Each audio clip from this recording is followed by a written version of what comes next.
ಬದಲಾಯಿಸಿದ್ದಕ್ಕೆ ಸಾಕಷ್ಟು ಇಶ್ಯೂ ಆಗ್ತಿದೆ ಮಾಡ್ತಿದ್ದಾರೆ. ರಾಜ್ಯ ಸರ್ಕಾರಕ್ಕೆ ಅಧಿಕಾರ ಇದೆ, ಬದಲಾಯಿಸಿದ್ದೀವಿ. ರಾಜ್ಯ ಸರ್ಕಾರಕ್ಕೆ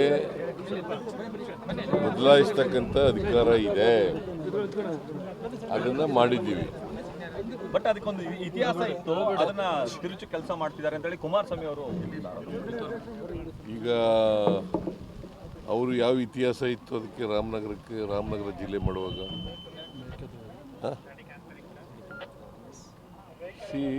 ಇವೆಲ್ಲವೂ ಕೂಡ ಡಿಸಿಷನ್ಗಳು ಈಗ ಜನ ಅಭಿಪ್ರಾಯದ ಮೇಲೆ ಮಾಡಿದ್ದಾರೆ. ಜನಾಭಿಪ್ರಾಯ ಬೆಂಗಳೂರು ದಕ್ಷಿಣ ಜಿಲ್ಲೆ ಮಾಡಬೇಕು ಅಂತ ಹೇಳಿದ್ದಾರೆ, ಅದು ಮಾಡಿದ್ದಾರೆ. ಸರ್, ನಿನ್ನೆ ಸುಪ್ರೀಂ ಕೋರ್ಟ್ ಒಂದು ಅಬ್ಸರ್ವೇಷನ್ ಮಾಡಿದೆ, ಇಡಿ ಹ್ಯಾಸ್ ಕ್ರಾಸ್ಡ್ ಇಟ್ ಲಿಮಿಟ್ಸ್ ಅಂತ ಅಂದ್ಬಿಟ್ಟು. ಇವಾಗ ಮೂಡಾ ಕೇಸಲ್ಲಿ ಇರ್ಬೋದು, ಇಲ್ಲಾಂದ್ರೆ ಪರಮೇಶ್ವರ್ ಕೇಸಲ್ಲಿ ಇರ್ಬೋದು, ಇಲ್ಲ ತಮಿಳುನಾಡು ಕೇಸಲ್ಲಿ ಇರ್ಬೋದು, ಇಡಿ ಅದಾಗೆ ಇಂಟರ್ವ್ಯೂನ್ ಆಗಿ ಅರೆಸ್ಟ್ ಮಾಡುವಂಥ ಒಂದು ಕೆಲಸ ನಡೀತಾ ಇತ್ತು. ಇಡಿಯವರು ಮಾಡಲಿ, ನಾನು ತನಿಖೆ ಮಾಡಬೇಡಿ,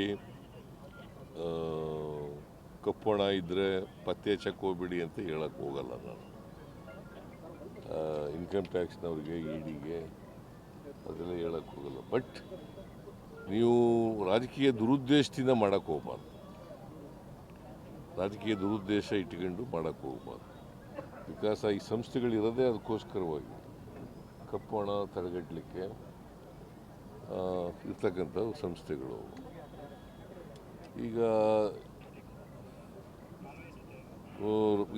ಪರಮೇಶ್ವರ ಇದು ಕೇಸ್ನಲ್ಲಿ ಅದು ಬಹುಶಃ ರಾಜಕೀಯ ಪ್ರೇರಿತ ಅಂತ ಅನಿಸುತ್ತೆ ನನಗೆ. ಅಲ್ಲ, ಸುಪ್ರೀಂ ಕೋರ್ಟ್ ಹಂಗೆ ಅನ್ನಿಸ್ತಾ ಇದೆ ಅಂತಂದ್ರೆ ಎಲ್ಲೋ ಒಂದು ಕಡೆ ಅವ್ರಿಗೂ ಎಲ್ಲೋ ಒಂದು ಅನುಮಾನ ಬಂದಿದೆಯಾ ಸರ್? ಅಲ್ಲ, ಸುಪ್ರೀಂ ಕೋರ್ಟ್ ಅವರು ಅಬ್ಸರ್ವೇಷನ್ ಮಾಡಿದ್ದಾರೆ. ಅವರು ನೀವು ನಿಮ್ಮ ಮಿತಿಯನ್ನು ಮೀರ್ತಾ ಇದ್ದೀರಿ ಅಂತ ಮಾಡಿದ್ದಾರೆ. ಗೊತ್ತಿಲ್ಲ ನನಗೆ, I don't know the facts of the case. But ಅವರ ಅಬ್ಸರ್ವೇಷನ್ನು ಯಾವ ಕಾರಣಕ್ಕೆ, ಯಾವ ಆಧಾರದ ಮೇಲೆ ಮಾಡಿದ್ದಾರೆ ಅನ್ನೋದು ಆ ಜಡ್ಜ್ಮೆಂಟ್ ನೋಡಬೇಕು, ಆರ್ಡರ್ಸ್ ಡೀಟೇಲ್ಸ್ ಆಗಿ ನೋಡಬೇಕು.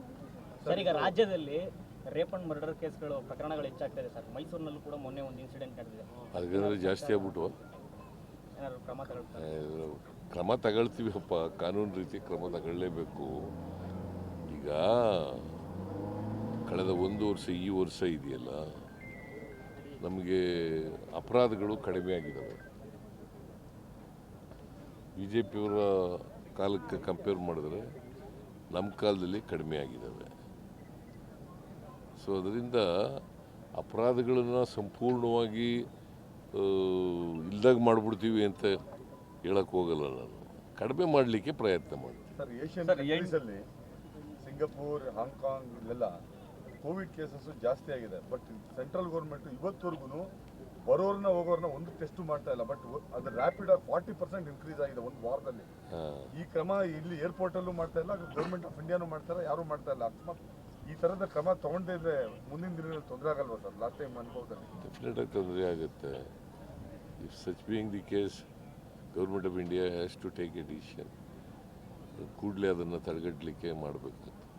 ಸರ್, ಯಂಗ್ ಇಂಡಿಯಾ ಲಿಮಿಟೆಡ್ಗೆ ಸರ್ ಡಿ.ಕೆ. ಶಿವಕುಮಾರ್ ಅವರು ಹಾಗೂ ಸುರೇಶ್ ಅವರು ಒಂದು ದೇಣಿಗೆ ಕೊಟ್ಟ ವಿಚಾರಕ್ಕೆ ಸಂಬಂಧಪಟ್ಟಂತೆ ಚಾರ್ಜ್ ಶೀಟ್ ಸಲ್ಲಿಕೆ ಮಾಡಿದ್ದಾರೆ ಸರ್, ಅವ್ರ ವಿರುದ್ಧ ಕ್ರಮಕ್ಕೆ ಅಂತ.